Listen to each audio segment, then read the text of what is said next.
Okay, in this slide we are going to discuss about the disorders of digestive system. अब discuss कर लेते हैं कि disorders होते क्या हैं। डिसऑर्डर को आप सिंपल लैंग्वेज में डिजीज समझ सकते हैं। मतलब जब भी कोई ऑर्गन डाइजेस्टिव सिस्टम का कोई ऑर्गन प्रॉपरली फंक्शन नहीं कर पाता, उसके जूसेस में, उसकी सिक्रेशंस में कोई इम्बैलेंसनेस आ जाती है, तो इस सूरत में जो हमें मिलता है as a result of these imbalances, वो उसे कहते हैं हम कोई डिजीज या फिर डिसऑर्डर। तो यहाँ पे हम दो डिसऑर्डर को डिस्कस करने लगे हैं। The first one is injection and the second one is ulcer. अब ये जो इंजेक्शन है, इसमें हम टू टॉपिक्स को कवर करेंगे। The first is diarrhoea, second constipation.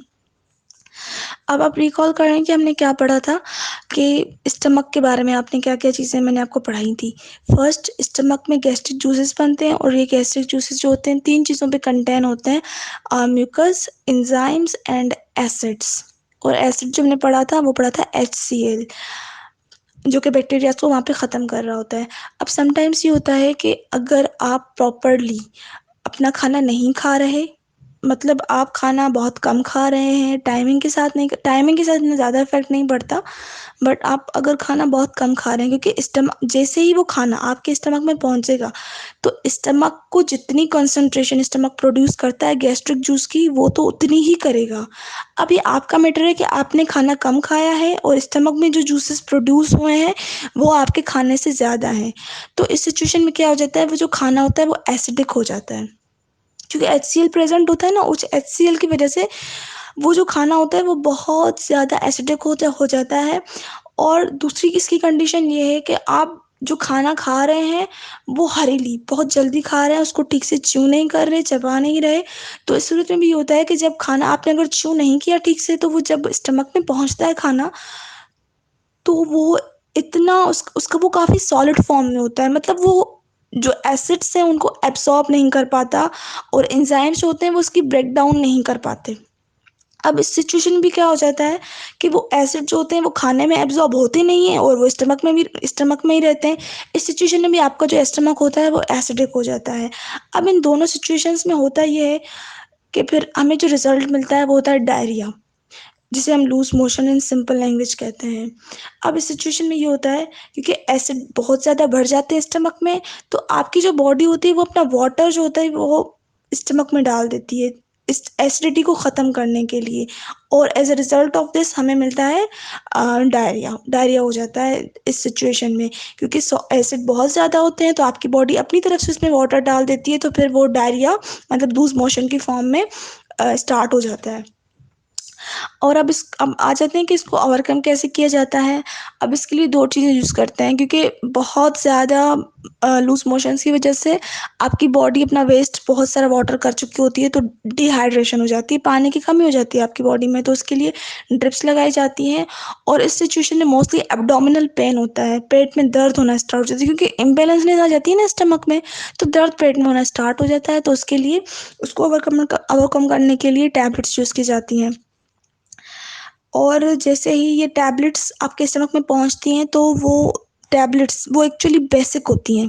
जो टैबलेट्स यूज़ की जाते हैं या जो लिक्विड्स यूज़ किए जाते हैं वो बेसिक होते हैं। और फिर वो जब बेस आप जो लेते हैं टैबलेट्स की सूरत में या किसी लिक्विड की सूरत में, आपका स्टमक क्या होता है, एसिडिक होता है, और आप जो टैबलेट लेते हैं वो बेसिक होती है।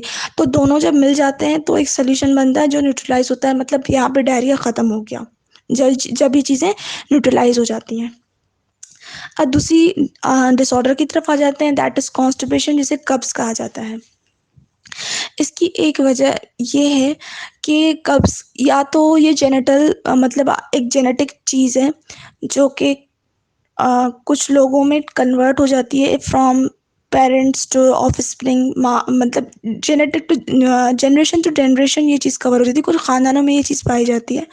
और दूसरा इसका रीज़न ये भी है कि समटाइम्स आप अपने खाने में, आप अपनी डाइट में प्रॉपर रफेज मीन्स फाइबर्स नहीं लेते, तो उसकी वजह से फाइबर्स ठीक से ना लेने की वजह से होता ये है कि असल में फाइबर्स का काम ये होता है कि वो पानी को अपने अंदर एब्सॉर्ब करके रखते हैं। तो उस पानी की वजह से जो फेसेस होते हैं वो इजीली एक्सक्रीटेड आउट हो जाते हैं। बट अगर आप प्रॉपर फाइबर्स और रफेज नहीं ले रहे इन केस, तो फिर उसमें ये सिचुएशन आ जाती है कि जो फेसेस होते हैं वो बहुत ज़्यादा ड्राई हो जाते हैं, और फिर वो काफ़ी टाइम तक इतने ड्राई हो जाते हैं कि वो रेक्टम में काफ़ी अरसे तक या फिर कुछ दिनों तक, कुछ हद एक दिन से ज़्यादा या उससे भी कुछ आगे की, कुछ वो कॉन्स्टिपेशन पे डिपेंड करता है कि किसकी कितनी हार्ड कॉन्स्टिपेशन है, कि कोई कितना, कुछ को बहुत ज़्यादा पुरानी कॉन्स्टिपेशन होती है, कुछ लोग मतलब वो एक्सक्रीटेड आउट फेसेस नहीं कर पाते क्योंकि फेसेस रेक्टम में अक्यूमुलेट हो जाते हैं, वो बहुत ज़्यादा वहाँ पे ड्राई हो जाते हैं, तो फिर उनकी जो एक्सक्रीशन होती है वो डिफ़िकल्ट हो जाती है। अब ये फाइबर्स या ये रफेजेस आते कहाँ हैं? कभी आपने ऑरेंज को नोट किया है कि जब आप ऑरेंज को खोलते हैं तो उसमें ये आपको जो फाइबर्स नज़र आते हैं, एक्चुअली फ्रूट्स जो होते हैं, फ्रूट्स और वेजिटेबल्स में फाइबर्स पाए जाते हैं। तो अगर इन केस अगर किसी को बहुत ज़्यादा कॉन्स्टिपेशन है, फर्स्ट ऑफ ऑल उसके लिए मेडिसिन वगैरह तो ली ही जाती हैं, लेकिन अगर किसी को कंटिन्यूअसली कॉन्स्टिपेशन है तो वो ज़्यादा से ज़्यादा रफेज और फाइबर्स अपनी डाइट में रखे, इससे इस चीज़ को कवर किया जा सकता है। पानी भी ज़्यादा से ज़्यादा पिएं, फाइबर्स को ज़्यादा से ज़्यादा अपनी इंटेक में रखें, और इन केस अगर बहुत ज़्यादा कॉन्स्टिपेशन हाई लेवल की है, वो रफेज वगैरह से कवर अप नहीं हो रही, तो इस सूरत में मेडिसिन ली जाती हैं, इन्हें लेग्जेटिव्स कहा जाता है। और अब दूसरी तरफ आ जाते हैं अल्सर।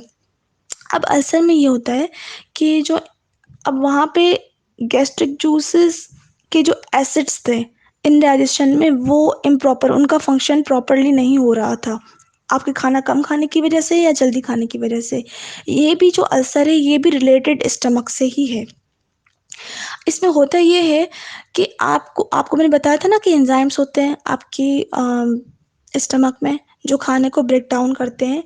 समटाइम्स ये हो जाता है कि अब इसकी भी दो वजहें हो सकती हैं, अल्सर अगर आप ठीक से नहीं खा रहे या आप बहुत ज़्यादा स्पाइसी फूड खाने लगे। अब जब बहुत ज़्यादा स्पाइसेस लेते हैं तो आपके जो स्टमक है, आपका जो स्टमक है वो थोड़ा-सा मीन्स इन्फ्लामेंटेड हो जाता है, वो थोड़ा ज़ख्मी सा हो जाता है। इसे सिंपली अल्सर को मादे का ज़ख्म कहा जाता है। तो अगर आप बहुत ज़्यादा स्पाइसेस खाते हैं ना, मिर्चियाँ ज़्यादा खाते हैं, और फिर पहले ही स्टमक में एसिड प्रेज़ेंट होता है। अब वो जो आप इतनी सारी मिर्चियाँ खाते हैं, उसके बाद वो एसिड भी होता है, तो ये दोनों चीज़ें मिलके ना आपकी जो मस्कुलर वॉल्स हैं स्टमक की, उनको मीन्स डैमेज कर लेती हैं। एज़ अ रिज़ल्ट फिर जब भी आप खाना खाते हैं या फिर जब वो खाना स्टमक में जाता है तो आपको एसिडिटी फ़ील होती है, क्योंकि आपकी जो स्टमक की वॉल्स होती हैं वो काफ़ी हद तक डैमेज हो चुकी होती हैं, तो फिर आपको मतलब अल्सर फ़ील होती है, आपको एसिडिटी फ़ील होती है अपने स्टमक में। और इस चीज़ को ओवरकम कैसे किया जा सकता है, इस चीज़ की तरफ आ जाते हैं। अब इसके लिए सबसे अच्छा तो ये है कि आप ऐसी सब्सटेंसेस, ऐसी चीज़ें लें जो आपके, क्योंकि इसकी वजह क्या थी कि आपने बहुत ज़्यादा स्पाइसेस खाए। स्पाइसेस क्या होते हैं, उनकी वो गर्म होते हैं बहुत ज़्यादा, तो आप ऐसी चीज़ें अपने इंटेक में रखें जो ठंडी हों, जिनकी तासीर ठंडी हो, और उसके अलावा अ, ऐसी चीज़ें जो कि प्रोटीन रिच हों। प्रोटीन का काम क्या होता है कि वो आपकी ऑर्गन्स को रिपेयर करता है, तो आप ऐसी चीज़ें अपनी इंटेक में रखें जहाँ से आपको प्रोटीन मिल सके, और जहाँ पे आपको बहुत ज़्यादा स्पाइसेस, ऐसा खाना रखें अपने इंटेक में जो बहुत ज़्यादा स्पाइसी ना हो, और उसके अलावा उसमें बहुत सारे प्रोटीन्स मौजूद हों। अब इसके लिए योगर्ट यूज़ की जाती है, उसके अलावा मिल्क यूज़ किया जाता है, एग यूज़ किया जाता है। ये सारी चीज़ें जो हैं, फ्रूट्स भी बहुत अच्छे होते हैं कि फ्रूट्स वेजिटेबल्स भी बहुत अच्छी होती हैं, क्योंकि मीट किसी हद तक थोड़ा बहुत गर्म होता है, उसकी तासीर जो होती है वो गर्म होती है। तो इस सिचुएशन में ज़्यादा से ज़्यादा ठंडी चीज़ें यूज़ की जाती हैं, और ऐसी चीज़ें यूज़ की जाती हैं जो कि आपकी बॉडी को रिपेयर करने में हेल्प करें। प्रोटीन इनटेक लेनी चाहिए आपको इस सूरत में। काफ़ी डिटेल में मैं आपको समझा चुकी हूँ दोनों हमारे जो डिसऑर्डर थे। Actually there was 3 disorders, diarrhoea, constipation and ulcer. I hope आपको सब कुछ क्लियर हो चुका होगा। Okay, see you in the next topic then. अल्लाह हाफ़िज़।